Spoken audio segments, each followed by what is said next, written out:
أعوذ بالله من الشيطان الرجيم بسم الله الرحمن الرحيم رب اشرح لي صدري ويسر لي أمري واحلل عقدة من لساني يفقه قولي رب زدني علما اللهم فقهنا في الدين اللهم انفعنا بما علمتنا وعلمنا ما ينفعنا وزدنا علما السلام عليكم ورحمة الله وبركاته۔ اللہ تعالیٰ ہر سننے والے کو اپنی حفظ و امان میں رکھے، صحت اور ایمان کی بہترین حالت میں رکھے، آمین یا رب العالمین۔ مسلمان جہاں جہاں دنیا میں اللہ تعالیٰ خاص اپنی حفاظت فرمائے اور مشکلات سے نجات دلائے، آمین یا رب العالمین۔ آج کا ہمارا لیسن آیت نمبر 224 سے 227 تک ہے، سورۃ الشعراء، پارہ ہے 19۔ انشاءاللہ ترجمہ اور تفسیر ساتھ ساتھ کریں گے، انشاءاللہ آج یہ سورہ کمپلیٹ ہو جائے گی۔ اعوذ باللہ من الشیطان الرجیم بسم اللہ الرحمن الرحیم۔ والشعراء، اور شعراء، یتبعہم الغاوون، پیروی کرتے ہیں ان کی غاوون، بہکے ہوئے لوگ۔ لاسٹ جو ہمارا لیسن تھا وہ اینڈ ہوا تھا اس بات پہ، پہلے تو قرآن سے متعلق باتیں تھیں کہ اللہ تعالیٰ نے اس کلام کو نازل کیا، اس کی کیا برکت ہے، اس کی کیا اہمیت ہے، اللہ تعالیٰ کی طرف سے آیا، روح الامین اسے لے کے آئے، نبی صلی اللہ علیہ وسلم کے قلب پر نازل ہوا اور پھر ہم سب تک پہنچا۔ تو پھر نبی صلی اللہ علیہ وسلم کی حالات، انہیں توکل کرنے کا کہنا اور شرک سے باز رہنا، اور یہ ساری جو ہدایات تھی اللہ تعالیٰ کی طرف سے جو ایکچولی امت کے لیے ہیں، وہ سب ہم نے پڑھی۔ اینڈ پہ جو لاسٹ آیت ہم نے پڑھی وہ کیا تھی کہ وہ ڈالتے ہیں کانوں میں، اور یعنی کانوں میں کیا ڈالتے ہیں؟ سنی سنائی بات، اور اکثر ان کے جھوٹے ہیں۔ یہ کن کے بارے میں بات ہو رہی تھی؟ یہ نجومیوں کے بارے میں، کاہنوں کے بارے میں، جو شیاطین کو قابو کر لیتے ہیں، موکل بنا لیتے ہیں کچھ جنات کو، اور پھر اس میں کچھ باتیں جوڑ کے، باتوں کو ایگزیجریٹ کر کے لوگوں کو سناتے ہیں، اور ان کا اعتبار حاصل کر لیتے ہیں، اور پھر ان کو اپنے مطابق چلاتے ہیں، انہیں قسمت کے حال بتاتے ہیں، حالانکہ فیوچر کی بات اللہ تعالیٰ کے علاوہ کوئی بھی نہیں جانتا۔ کیونکہ مکہ کا جو دور تھا وہ کاہنوں کا دور تھا، جو وہ وقت تھا جب نبی صلی اللہ علیہ وسلم کو مبعوث کیا گیا، تو شاعری کا، کہانت کا، یہ نجومیوں کا بہت رواج تھا، یہ بہت عروج پہ تھے۔ جیسے موسیٰ علیہ السلام کے زمانے میں جو جادو تھا اس کا زور تھا، اور عیسیٰ علیہ السلام کے زمانے میں طب کا زور تھا، جو طبیب اچھا ہوتا تھا وہ لیڈ کرتا تھا۔ اس طرح موسیٰ علیہ السلام کے زمانے میں جو جادوگر اچھا ہوتا تھا وہ لیڈ کرتا تھا، وہ لیڈرز میں سے ہوتا تھا۔ اسی طرح نبی صلی اللہ علیہ وسلم کے زمانے میں جو شعراء تھے نا، وہ اس وقت کا میڈیا تھے، جو باتیں پہنچاتے تھے، لوگوں کو پرووک کرتے تھے، لوگوں کے جذبات ایک قسم کے آپ سمجھ لیں کہ شعراء کے ہاتھ میں ہوتے تھے، وہ جب چاہیں کسی کو پرووک کر سکتے تھے، وہ میڈیا کا کام دیتے تھے۔ اور میڈیا جیسے اچھا برا میڈیا ہوتا ہے، اچھے برے صحافی ہوتے ہیں، جرنلسٹ ہوتے ہیں، اسی طرح اچھے برے شاعر بھی ہوتے ہیں۔ شعر جو ہے نا، شعر وہ کہتے ہیں ایک منظوم اور مکفّہ کلام کو، منظم شکل میں کوئی کلام ہو۔ نثر ہوتا ہے نا بکھرا بکھرا، الگ الگ، اس میں کوئی ردیف قافیہ اپنے حساب نہیں رکھنا۔ لیکن جو شعر ہے وہ ایک ردم میں ہوتا ہے، منظوم اور مکفّہ کلام۔ اور اس کے علاوہ شعر خیالی بات اور جھوٹی بات کے لیے بھی استعمال ہوتا ہے۔ شعر کی ایک ڈیفینیشن یہ بھی ہے کہ ہر وہ کلام جس میں خیالی اور غیر تحقیقی مضامین شامل ہوں وہ شعر ہوتے ہیں۔ جیسے سائنس شاعری نہیں ہو سکتی، کیونکہ وہ تو بات ہوگی بالکل لاجکس پہ اور اوتھینٹک، اور جس پہ انویسٹیگیشنز ہو گئی ہیں، ایکسپیریمنٹس ہو گئے ہیں، اس پہ ہائپوتھسس بہت سے آپ نے ٹیسٹ کر لیے اور ان کو پروو بھی کر دیا، وہ اس طرح کی باتیں ہوگی۔ وہ ردیف قافیہ ملے نہ ملے اس سے کوئی غرض نہیں سائنس کے لوگوں کو۔ لیکن شعر کیا ہے؟ تحقیق کی ضرورت نہیں ہے، غیر تحقیقی، خیالی کلام، بس جو آپ کے خیالات کو انٹرٹین کرے گا، حقیقت کچھ نہیں ہوتی اس میں۔ شعر میں حقیقت ہونی ضروری نہیں ہے، لیکن اس کے باوجود اچھے اور برے شعر ہوتے ہیں۔ ایسا نہیں ہے کہ سارے شعر، شاعری ہے ہی بری چیز اور یہ برائی ہی پیدا کرتی ہے، ایسا نہیں ہے۔ برا شعر برائی پیدا کرے گا، اچھا شعر اچھائی جنریٹ کرے گا۔ جیسے علامہ اقبال کی شاعری نے کیا کہا جاتا ہے، بچپن سے ہم پڑھے ہیں، سوئے ہوئے مسلمانوں کو جگا دیا۔ تو یہ سوئے ہوئے کو جگانا شاعری کے ذریعے ممکن ہے۔ تو یہاں پر کہا گیا ہے کہ شعراء پیروی کرتے ہیں ان کے، یعنی شعراء کے بہکے ہوئے لوگ۔ دیکھیں، جو عرب کے زمانے میں عرب کے لوگوں کی، نبی صلی اللہ علیہ وسلم کے زمانے میں عرب کے لوگوں کی جو ایکٹیویٹیز تھی نا، ادبی ایکٹیویٹیز، وہ شاعری ہی ہوتی تھی۔ اور شعراء، جن شعراء کا کلام بہت زبردست ہوتا، میلے لگتے تھے نا، میلے لگتے تھے، شعراء اپنا کلام پیش کرتے تھے، پھر اچھے شاعر کا کلام جو ہے اسے سونے کے پانی سے لکھا جاتا تھا، خانہ کعبہ میں لٹکا دیا جاتا تھا۔ تو لیڈنگ پوزیشنز پر تھے شاعر، قوم کے رہنما تھے شاعر۔ لیکن یہاں پر اللہ تعالیٰ نے کیا کہا ہے کہ شاعری بحیثیت خود کوئی چیز نہیں ہے۔ شعراء کی پیروی تو بہکے ہوئے لوگ کرتے ہیں، انہیں نہ لاجکس کی پرواہ ہے، نہ انہیں سچائی کی پرواہ ہے، نہ انہیں یہ اس بات سے کوئی غرض ہے کہ یہ کتنی جھوٹی بات کی جا رہی ہے۔ صرف جو چیز انٹرٹین کر رہی ہے آپ کو، وہ اس کے پیچھے لگ جاتے ہیں۔ تو جو صرف انٹرٹینمنٹ کے پیچھے لگے وہ بہکا ہوا ہوتا ہے۔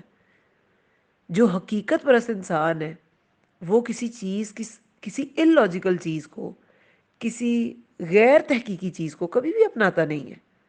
علم کیا نہیں ترا، آپ نے دیکھا، انہم کہ بے شک وہ، فی کلی وادی یہیمون، ہر وادی میں، وادن وادی کے لیے آیا ہے، فی میں، کلی ہر، فی کلی وادن ہر وادی میں، یہیمون وہ سرگرداں پھرتے ہیں، سرگرداں پھرتے ہیں، یعنی کہ مصروف، گھومنا پھرنا، بہت زیادہ مصروف ہیں پھرنے، چلنے پھرنے میں۔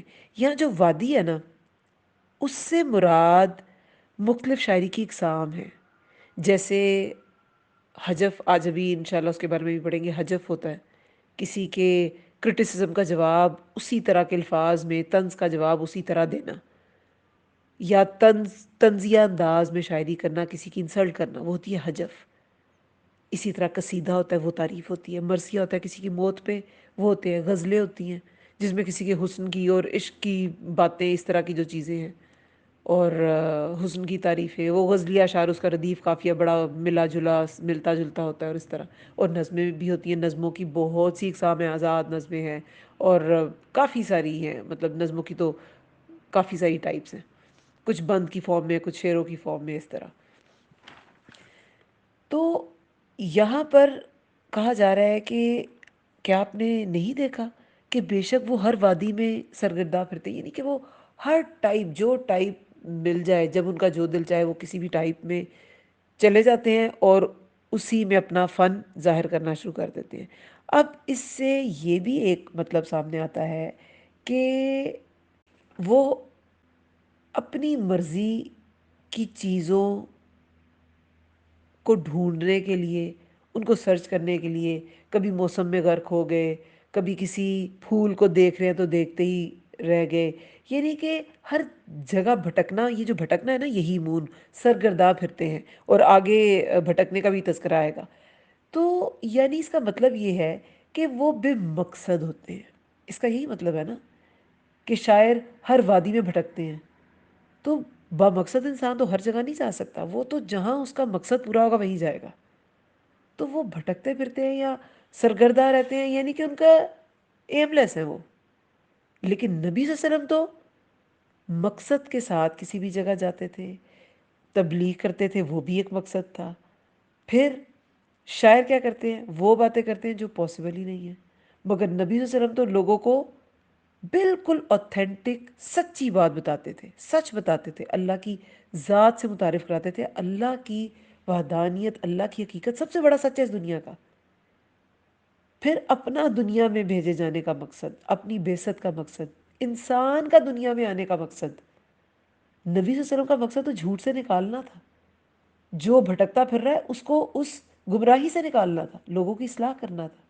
لیکن شاعر تو ایسے نہیں ہوتے، شاعروں کے قول و فعل میں تضاد ہوتا ہے، جبکہ نبی صلی اللہ علیہ وسلم، ان کا تو خلق ہی قرآن تھا، جو وہ قرآن کی تلاوت کرتے تھے وہ خود اس کی تصویر تھے، چلتی پھرتی تصویر تھے۔ قرآن میں ان لوگوں کے بارے میں کیا ہوتا ہے؟ اللہ ان سے ناراض ہوتا ہے، تم کیوں جو کہتے ہو وہ کرتے نہیں۔ ایک شخص جو قیامت کے روز جہنم میں اس کی آنتیں باہر آ جائیں گی اور وہ گدھے کی طرح چکر کاٹ رہا ہوگا، تو لوگ کہیں گے تم تو ہمیں اچھائی کا درس دیتے تھے، تم یہاں کیا کر رہے ہو؟ تو وہ کیا کہے گا کہ میں تمہیں تو اچھائی کا درس دیتا تھا، خود میں نہیں کرتا تھا۔ تو یہ جو خود انسان جو بولے لیکن اپنے اوپر اپلائی نہ کرے، خود کرے نا، تو ایسا انسان اللہ کے نزدیک تو بڑا ہی ناکارہ قسم کا انسان ہے، بڑا ناپسندیدہ انسان ہے۔ تو شاعری تو ہوتی ساری ایسی ہے، جو شاعر شاعری میں کہہ رہے ہوتے ہیں وہ کر سکتے ہیں۔ وہ میں تمہارے لیے چاند تارے توڑ لاؤں، کوئی توڑ سکتا ہے؟ میں یہ کر لوں، میں دودھ کی نہریں کھود لوں، یا اس ٹائپ کی کوئی بھی چیز ہے، وہ کی نہیں جا سکتی، پاسبل ہی نہیں ہے۔ تو یہ جو شاعر ہے یہ ہر وادی میں بھٹکتے پھرتے ہیں، وہ انہم، اور بے شک وہ یقولون، وہ کہتے ہیں، ماں وہ جو لا یفعلون، وہ جو نہیں وہ کرتے۔ اور آپ کو پتہ ہے ایسی باتیں، بے مقصد باتیں کرنے کی وجہ سے کتنے فساد برپا ہوتے ہیں۔ ہم نے سورہ شعراء میں، اسی سورہ میں فساد کی کتنی ٹائپس پڑھی ہیں۔ سورت کے شروع میں واقعہ تھا موسیٰ علیہ السلام کا، پھر ابراہیم علیہ السلام کا، نوح علیہ السلام کا، سب کے پڑھے پھر لوط علیہ السلام کی قوم کا، اور ہود علیہ السلام کی، صالح علیہ السلام کی، شعیب علیہ السلام کی۔ سب کوئی نہ کوئی ان کی جو قومیں تھیں وہ کسی نہ کسی فتنے میں پڑی ہوئی تھیں۔ اور آپ کو پتہ ہے یہ شاعری اگر تو یہ ایسی ہے کہ جو کہتے ہو وہ کرتے نہیں، تو یہ بھی بہت بڑا فتنہ ہے۔ انسان اگر اس کی اس بات پر کوئی چیک نہیں ہے، اگر ہمیں یہ احساس نہ ہو کہ اللہ ہمارے کلام پر چیک رکھتا ہے، تو ہم بھی جو چاہے کہیں، اور کتنا بڑا فساد ہو جائے دنیا میں، انسان جو چاہے کہے، جب دل چاہے جس کی چاہے عزت اتار دے، جب دل چاہے جس کی چاہے جھوٹی تعریفیں کر دے، جب مطلب ہو اس کی تعریف کر دے، جب مطلب نہ ہو اس کی بے عزتی کر دے، جب دل چاہے غیبت کرے، جب دل چاہے بہتان لگا دے۔ یہ کلام پر اللہ کا چیک ہے، تو ہم جو جی چاہے وہ نہیں کر سکتے۔ لیکن شاعر یہ جو کہتے ہیں وہ کرتے ہی نہیں ہیں۔ آپ کو پتہ ہے بہت سی جنگیں عربوں میں یہ شاعروں کے اکسانے پہ ہوئی ہیں۔ مرثیہ کہتے تھے تو اتنے دل خراش کے دل کٹ جاتا تھا۔ حضرت خنسا کے بارے میں ہم نے پڑھا تھا رضی اللہ عنہ، تو وہ انہوں نے اپنے بھائی کے مرنے پہ کتنے بے شمار کہتے ہیں مرثیے لکھے تھے، اور آج تک ان مرثیوں کی کہتے ہیں کہ پائے کے مرثیے نہیں کوئی لکھ سکا۔ لیکن وہ دور جاہلیت میں اپنے جب بیٹے شہید ہو گئے ایک ہی جنگ میں، چار، تو کچھ بھی نہیں کہا۔ پتہ چل گیا نا کہ جو کہنا ہے وہ کرنا بھی ہے، اور جو کر نہیں سکتے وہ کہنا بھی نہیں ہے۔ تو اللہ کا حکم تو کوئی ٹال نہیں سکتا، تو اس پہ ایسا غم بھی نہیں کرنا کہ اللہ نے یہ کیا کر دیا اور وہ کیا کر دیا۔ سب کچھ جو ہوا اللہ کی مشیت ہے، اور جو جنگ میں شہید ہوا وہ تو شہید ہے، اس کا تو رتبہ ہی ہو رہا ہے۔ جو وہ جان جائے وہ تو ویسے ہی نہیں واویلے کرے گا۔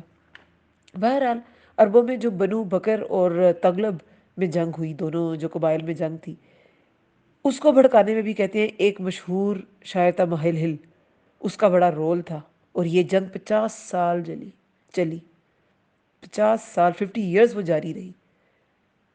امر القیس یہ ایک شاعر تھا عرب میں، اور کہتے ہیں کہ اس کی شاعری فحش پر منحصر تھی، ساری بری باتیں۔ تو حدیث میں کیا آتا ہے؟ قیامت کے دن شعراء کی قیادت امر القیس کر رہا ہوگا۔ اس کو دنیا میں بھی ملک الشعراء کا خطاب ملا، یعنی کہ شاعروں کا بادشاہ، اس کا مطلب ہے نا ملک الشعراء۔ اور آخرت میں کیا؟ ملک الذلیل، ذل سے، ذوات لام لام سے، ذلیل، بہکانے والا شاعر۔ تو یہ وہ جو بھٹکے ہوئے ہوں گے نا، ان سب کو لیڈ کر رہا ہوگا۔ تو یہ جو شاعری ہے یہ اچھی بری ہو سکتی ہے، اور جو بری شاعری ہوتی ہے اس کا امپیکٹ بہت بہت برا بھی ہوتا ہے۔ اللہ کے نبی نے شاعری سے منع نہیں کیا، لیکن چینلائز ضرور کیا گیا ہے کہ آپ کی شاعری، جیسے باتیں کرنے سے ہمیں منع تو نہیں کیا گیا نا، لیکن بتایا گیا ہے کہ بات کیسی ہو، وہ غیبت والی نہ ہو، وہ چگلی والی نہ ہو، بہتان نہ ہو، وہ جھوٹ نہ ہو، وہ دھوکہ نہ ہو، وہ خیانت نہ ہو، کسی کو برا مشورہ نہ ہو، کسی کا راز آپ افشا نہ کر رہے ہو۔ اسی طرح شاعری میں بھی ایسی ہی حدیں اللہ تعالیٰ نے لگائی ہیں. حدیث میں کیا آتا ہے کہ جو اچھی شاعری ہے وہ کیا ہے؟ اچھی شاعری، اچھا کلام،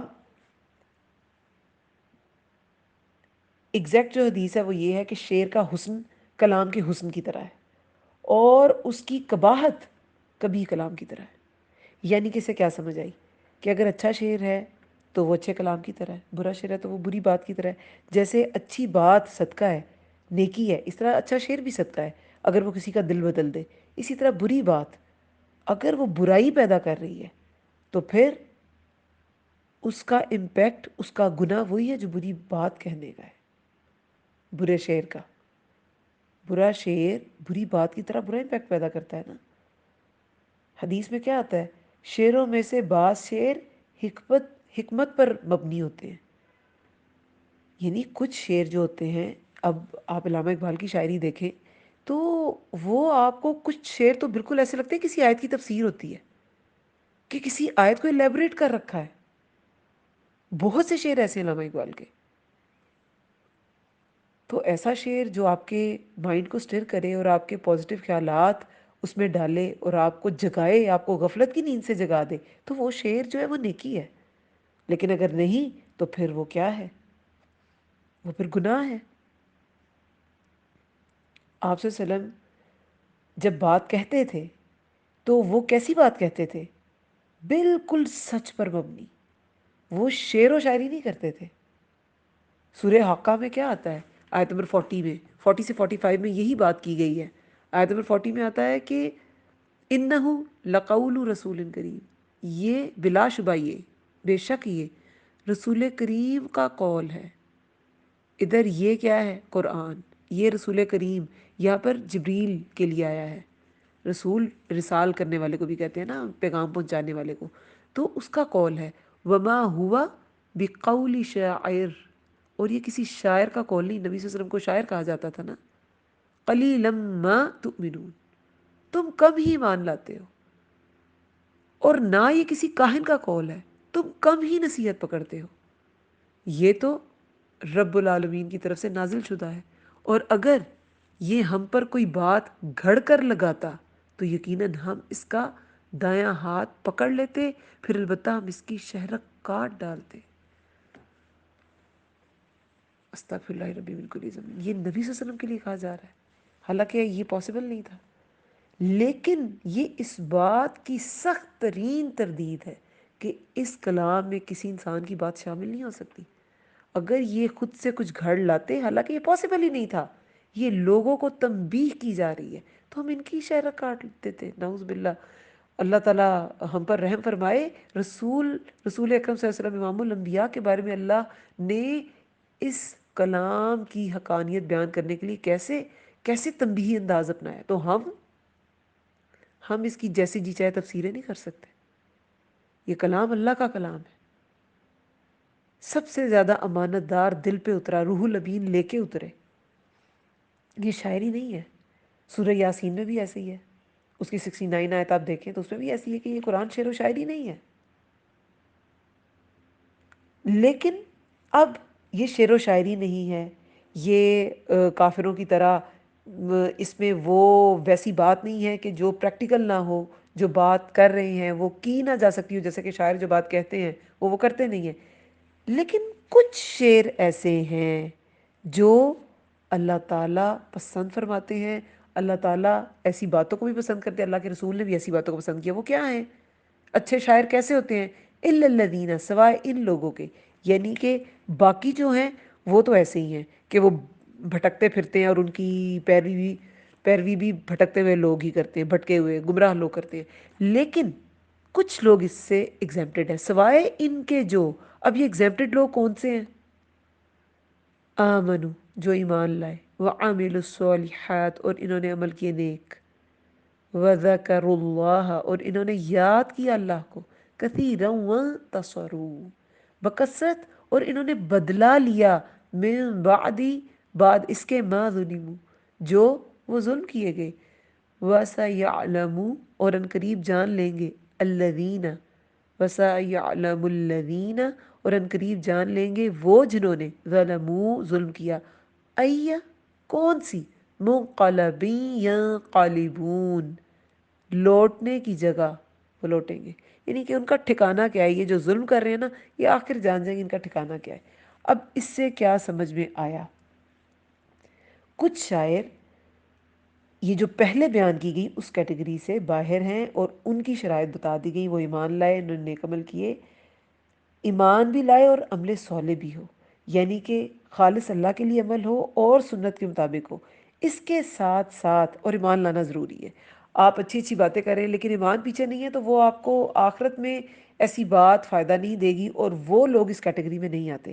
ایمان لانا بھی ضروری ہے، اور پھر عمل صالح بھی ضروری ہے۔ ایسے لوگ جب بات کرتے ہیں نا اور پھر اللہ کا ذکر بھی کرتے رہتے ہیں، ایسے لوگ جو بات کرتے ہیں وہ شاعری کی اس کیٹیگری میں فال نہیں کرتے جس کا پہلے ذکر ہوا ہے کہ جو بھٹکتے پھرتے ہیں، یہ وہ نہیں ہے۔ جو انسان کے دماغ میں ہوتا ہے نا وہی زبان میں ہوگا۔ اگر دماغ میں اللہ ہے، دل میں اللہ ہے، ذکر، ذکر کیا ہوتا ہے؟ ذکر یاد بھی ہے، دل میں اللہ کی یاد ہے، ذکر تذکرہ بھی ہے، زبان پہ ہر وقت اس کے تذکرے رہتے ہیں، ذکر نصیحت بھی ہے۔ تو جب ایمان لانے والے دل میں اللہ کی یاد لے کے اور زبان پہ اللہ کے تذکرے کے ساتھ جب نصیحت کرتے ہیں نا تو وہ شاعری کی فارم میں بھی کر سکتے ہیں، اور ایسی شاعری اچھی بات ہی ہے، اور اچھی بات صدقہ ہے۔ تو اچھا شعر بھی صدقہ ہے، اچھا شعر بھی نیکی ہے۔ جو بات اللہ کے قریب کرے وہ چاہے شعر کی فارم میں ہے چاہے وہ نثر کی فارم میں ہے، وہ نیکی ہے۔ شاعری اسلام میں منع نہیں ہے، حتیٰ کہ گنگنانا بھی منع نہیں ہے، کیونکہ حدیث میں کیا آتا ہے کہ انصار کی ہاں شادی تھی تو رسول اللہ صلی اللہ علیہ وسلم نے کیا فرمایا تھا حضرت عائشہ رضی اللہ عنہا سے، کیا تم نے گانے والیوں کا انتظام کیا ہے؟ تو حضرت عائشہ رضی اللہ عنہا نے کہا نہیں، تو فرمایا تو کرو، کہ موقع محل کے حساب سے جیسے دف بجانے کی، نکاح کی خوشی میں دف بجانے کی اجازت ہے، اگر بچیاں گنگناتی ہیں آپس میں ایسے گلا پھاڑ پھاڑ کے سپیکرز میں نہ کریں، تو وہ خوشی کا موقع، خوشی کے ساتھ ایسے شعر نہ ہو جس میں کسی کی انسلٹ ہو، یا جس میں بہت ہی کوئی فحش بات ہو، یا کوئی ایسی بات ہو جو اللہ سے دور کرتی ہو۔ تو ایسی اگر کوئی بات نہیں ہے تو پھر وہ شاعری وہ اچھی ہے، وہ نیکی ہے۔ اب یہاں پر اچھی شاعری کی شرائط میں ایمان بھی آ گیا، عمل صالح بھی آ گیا، اور ساتھ ساتھ اللہ کا ذکر بھی آ گیا، ٹھیک ہے؟ تو اللہ کا ذکر جو ہے نا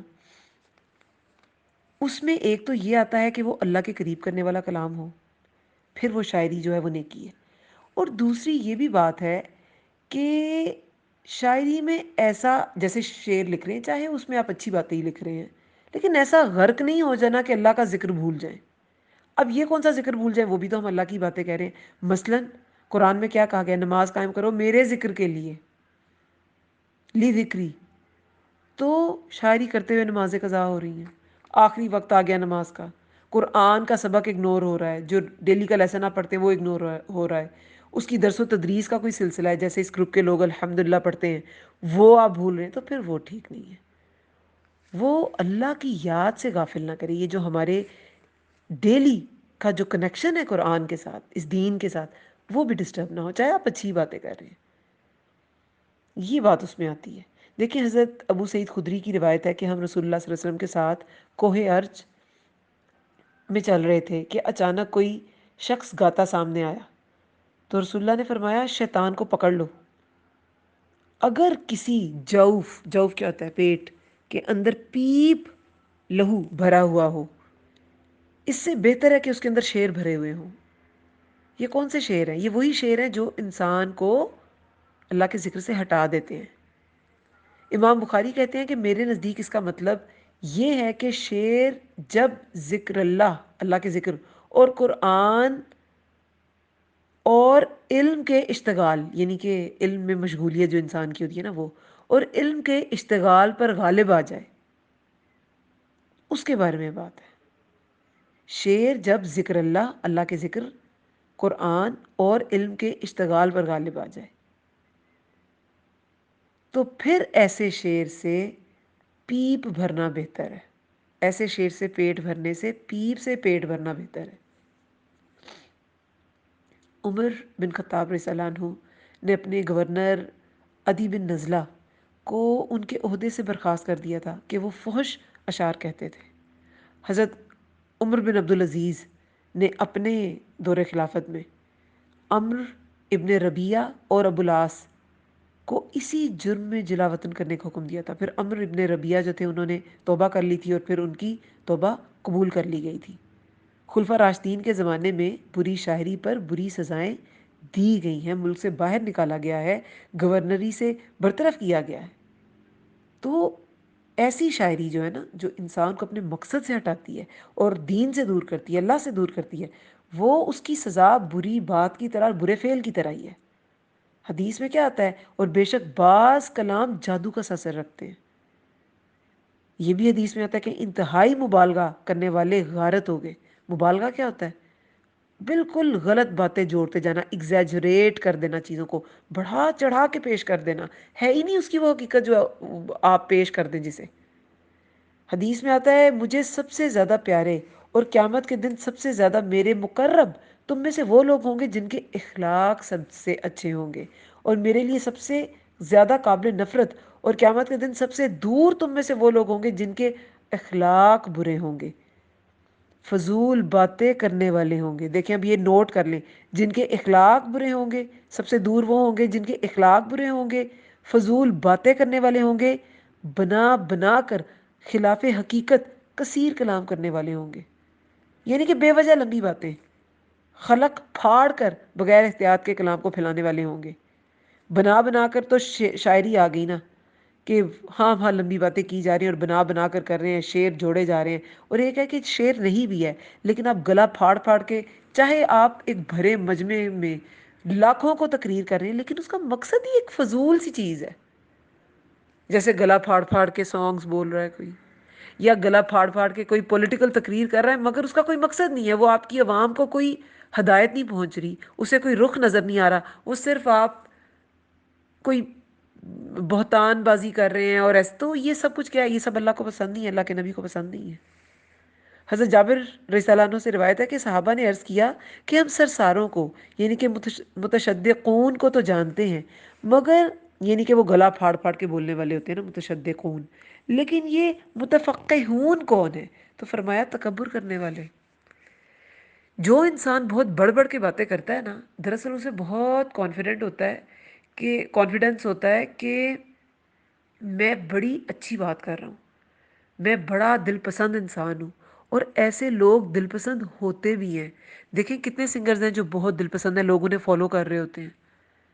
یہ پوری دنیا میں گروپس اتنے فیمس ہوئے، کچھ سنگرز اتنے فیمس ہوئے، لوگ اپنے بازوؤں پہ ٹیٹوز بنوا لیتے ہیں ان کے نام کے، شکلیں بنوا لیتے ہیں اپنی باڈی پہ۔ دیکھ لیں یہ سب کچھ کیا ہے، لوگ انہیں فالو کر لیتے ہیں نا، لوگ ان کے پیچھے چل پڑتے ہیں، تو پھر وہ کیا ہوں گے؟ وہ اور متکبر ہو جائیں گے۔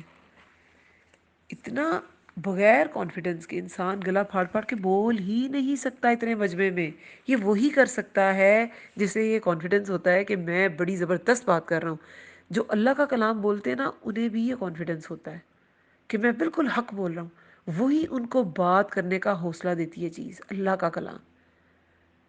لیکن ایک جو متکبر شخص ہے نا، اس کو اس کا تکبر وہ فورس دیتا ہے، اس کا تکبر اس کو فورس دیتا ہے کہ تم بڑی زبردست عظیم بات کر رہے ہو، کرو، حالانکہ وہ بات عظیم ہوتی نہیں ہے اللہ کی نظر میں، یہ اس کا تکبر اس کو عظیم بنا دیتا ہے۔ یہ انشاءاللہ سورہ نمل، آگے سورۃ النمل نیکسٹ سورہ ہے، تو اس میں شروع کی آیات میں 4th آیت میں ہی ہم پڑھ لیں گے کہ جو آخرت پر ایمان نہیں لاتے نا، انہیں مزین کر کے دکھائے جاتے ہیں ان کے اعمال، جنہیں آخرت کی فکر نہیں ہوتی، جو اللہ کو بھول گئے ہوتے ہیں، اپنے حساب کتاب کو بھول گئے ہوتے ہیں، تو انہیں ان کے دنیا کے اعمال ہی مزین کر دیے جاتے ہیں، اس لیے پھر وہ اسی میں گم رہتے ہیں، اسی میں بھٹکتے پھرتے ہیں، ہاں ہم بڑا اچھا کام کر رہے ہیں۔ لیکن جو نیک انسان ہے وہ ایسا نہیں ہوتا۔ اچھا، اب یہاں پہ شرائط کیا کیا ہیں اچھی شاعری کی؟ ایک تو وہ ایمان والا شخص ہو، عمل صالح کرتا ہو، ذکر، اللہ کے ذکر سے منہ نہ موڑے، اور انہوں نے یاد کیا، وہ کون لوگ تھے جو ایمان لائے، نیک عمل کیا، انہوں نے یاد کیا اللہ کو کثرت سے، اور انہوں نے بدلہ لیا۔ اب وہ شاعری کس لیے بھی جائز ہے؟ بدلہ لینے کے لیے بھی جائز ہے، حجف کرنے کے لیے بھی جائز ہے۔ حجف کرنا کیا ہوتا ہے؟ یہ بھی شاعری کی فارم ہے، شاعری کے ذریعے اپنے ظلم کی بات سنانا اور ظالم کو ظالم کہنا۔ یہ ہوتا ہے حجف. آپ یہ کہہ لیں کہ دوسرے کی انسلٹ کرنا، اسے کرٹیسائز کرنا. ابو سفیان نے نبی صلی اللہ علیہ وسلم کی حجف کی تھی، تو پھر نبی صلی اللہ علیہ وسلم نے کہا تھا کہ کون ان کی حجف کا جواب دے گا. تو قریش کے شاعروں کو مسلمانوں کی طرف سے یہ حجف کا جواب دینا تھا. عبداللہ بن رواحہ نے بھی حجف کا جواب دیا، لیکن وہ نبی صلی اللہ علیہ وسلم کو پسند نہیں آیا. پھر کعب بن مالک، جن کا سورہ توبہ میں ہم نے تفصیل سے تذکرہ پڑھا ہے، ان کی قلم میں طاقت تھی نا بہت، تو انہوں نے اپنا جو واقعہ لکھا ہے بڑا زبردست واقعہ لکھا ہے. تو وہ جو سورہ توبہ میں ہم نے پڑھا تھا، 3 لوگوں کی توبہ پر وہ سارا واقعہ بیس تھا نا، کعب بن مالک اور ہلال بن امیہ اور ایک تیسرے بھی تھے. مگر ان کی حجف بھی نبی صلی اللہ علیہ وسلم کو ٹھیک نہیں لگی. پھر کس کو کہا گیا تھا؟ حسان بن ثابت کو. حسان بن ثابت. اور نبی صلی اللہ علیہ وسلم نے تاکید بھی فرمائی تھی. دیکھیں یہ شاعری کے تقاضے ہیں. تاکید بھی کی. کیا تاکید کی؟ خیال رکھنا کہ میں بھی قریش میں سے ہوں. تو حسان بن ثابت نے کیا فرمایا تھا؟ آپ صلی اللہ علیہ وسلم کو میں قریش سے ایسے نکالوں گا جیسے آٹے میں سے بال کو نکالا جاتا ہے، کہ میں آپ پہ کوئی آنچ نہیں آنے دوں گا. میں انہیں کچھ کرٹیسائز کروں گا تو آپ کا بالکل آپ کی جو نبی صلی اللہ علیہ وسلم کی ایک تعظیم تھی اس میں کسی طرح کی کوئی کمی نہیں آئے گی. تو آپ صلی اللہ علیہ وسلم نے حسان بن ثابت کو کیا دعا دی تھی؟ اللہم ایدہ بروح القدس، کہ اے اللہ اس کی مدد فرما بروح القدس، روح القدس کے ذریعے، جبریل علیہ السلام کے ذریعے. حسان بن ثابت جو تھے نا، وہ 120 ایئرز انہوں نے عمر پائی تھی، 120 سال. تو اس میں سے جو 60 سال تھے نا، وہ تو ان کے کفر میں گزرے. 60 سال کی عمر میں پھر وہ جنگیں تو نہیں کر سکے، لیکن انہوں نے الفاظ سے جہاد ضرور کیا. رسول اللہ نے حسان بن ثابت کے بارے میں کیا کہا ہے؟ حسان نے اپنی شاعری سے وہ کام لیا جو باز نے اپنی تلوار سے لیا. کہ ان کی جو شاعری تھی وہ کافروں پر تلوار کی کاٹ سے زیادہ سخت تھی. یہ بھی رسول اللہ نے فرمایا ہوا ہے. اس کا مفہوم یہ ہے کہ حسان کے شعر ان پر، اس کی حجف ان پر تلواروں کی کاٹ سے زیادہ سخت ہے. ابو یعلا نے ابن عمر سے مرفوعاً روایت کیا ہے کہ شعر ایک کلام ہے، اگر اس کا مضمون اچھا اور مفید ہے تو شعر اچھا ہے، مضمون برا یا گناہ کا ہے تو شعر برا ہے. یعنی کہ کانٹینٹ پر ڈیپینڈ کرتا ہے کہ آپ اس میں بتا کیا رہے ہیں. شعر بذات خود کوئی بری چیز نہیں ہے. جیسے موبائل بڑی بری چیز ہے، ایسا تو نہیں ہے. اس وقت زیادہ تر لوگ اپنے موبائل سے ہی سن رہے ہوں گے اس سارے لیکچر کو، تو بری چیز تو نہیں ہے. اس کا استعمال اچھا برا ہے نا. اسی طرح شعر کا استعمال اچھا برا ہے. آپ نے شاعری کو استعمال کس لیے کیا؟ اچھے مقصد کے لیے کیا، برے مقصد کے لیے کیا؟ آپ نے خیالوں کی دنیا میں گم کرنے کے لیے کیا، اپنے محبوب کے حسن کے تذکرے کرنے کے لیے کیا، یا کوئی عشق کی پوری کہانی داستان بیان کرنے کے لیے کیا، یا اللہ تعالیٰ کے قریب کرنے کے لیے کیا؟ آپ نے دنیا کو، لوگوں کو ان کی دنیا کی حقیقت بتانے کے لیے شعر پڑھا، شعر کہا، شعر لکھا، یا لوگوں کو ہدایت کی طرف بلانے کے لیے شعر کہا، لوگوں کا دل نرم کرنے کے لیے شعر کہا. بہت سے شعر ایسا کام بھی کرتے ہیں. شعر ایک بڑا اسٹرانگ میڈیا ہے. اگر اسے آپ استعمال کریں تو پوری کہانی ایک چھوٹے سے شعر میں بتائی جا سکتی ہے. حکمت دیکھیں، ایک لمبا پروسیجر ہے. آپ کو کتابیں پڑھتے پڑھتے ایک عرصہ لگتا ہے، اپنے عمل کو درست کرتے کرتے ایک عرصہ لگتا ہے، پھر جب وہ بیان کی جاتی ہیں چیزیں، وہ بھی ایک لمبا پروسیجر ہے. لیکن شعر ایک شارٹیسٹ فارم ہے. آپ دریا کو کوزے میں بند کر سکتے ہیں. تو کوئی اگر خالص نیت کے ساتھ اللہ کی طرف بلانے کے لیے شاعری کا استعمال کرے تو وہ بہت زبردست طریقے سے بھی کر سکتا ہے. امام بخاری کہتے ہیں کہ حضرت عائشہ رضی اللہ عنہا شعر کہتی تھی، وہ شاعرہ بھی تھی. اس سے کیا پتہ چلتا ہے کہ خواتین بھی شعر کہہ سکتی ہیں. امام بخاری اپنی کتاب میں انہوں نے باب باندھا ہوا ہے. ابو ہریرہ رضی اللہ عنہ کی روایت و نقل انہوں نے کی ہے کہ کوئی آدمی، یہ جو پیپ بھرنے والا تھا نا، وہ اس کی پیچھے سے باقاعدہ چین جو ہے وہ یہی ہے. امام بخاری نے اپنی کتاب میں ابو ہریرہ سے روایت کی ہے کہ کوئی آدمی پیپ سے اپنا پیٹ بھر لے، یہ بہتر ہے بجائے اس کے کہ شیر سے بھرے، لیکن یہ برے شیر کے لیے ہے۔ اچھا شیر اچھی چیز، جیسے کہ حافظ ابن حجر جو ہیں، ان کی کتاب فتح الباری میں وہ لکھتے ہیں کہ عمر بن شریک اپنے والد سے روایت کرتے ہیں کہ آپ صلی اللہ علیہ وسلم نے مجھ سے، یعنی کہ عمر بن شریک کے والد سے، امیہ بن ابی سلط کے 100 کافیہ اشعار سنے، حالانکہ وہ مسلم نہیں تھا امیہ بن ابی سلط، اور یہ کلام سن کر کیا فرمایا؟ اس کے شعر ایمان لائے مگر اس کا دل کافر ہے، یعنی وہ خود تو مومن نہیں ہوا مگر شاعری میں ایمان کی باتیں تھی۔ تو وہ 100 شعر نبی صلی اللہ علیہ وسلم نے کیسے سنے ہوں گے؟ ایسے ہی سنے ہوں گے نا کہ انہوں نے سنائے تو انہوں نے مزید کی خواہش کی، پھر سنائے پھر مزید کی خواہش کی، لیکن ان شعروں میں کیا بات تھی؟ ایمان والی باتیں تھی۔ وہ ایسے ہی شعر نہیں تھے کہ جو آپ کو اپنے مقصد سے ہی غافل کر دیں اور دین سے غافل کر دیں، اللہ کے ذکر سے غافل کر دیں۔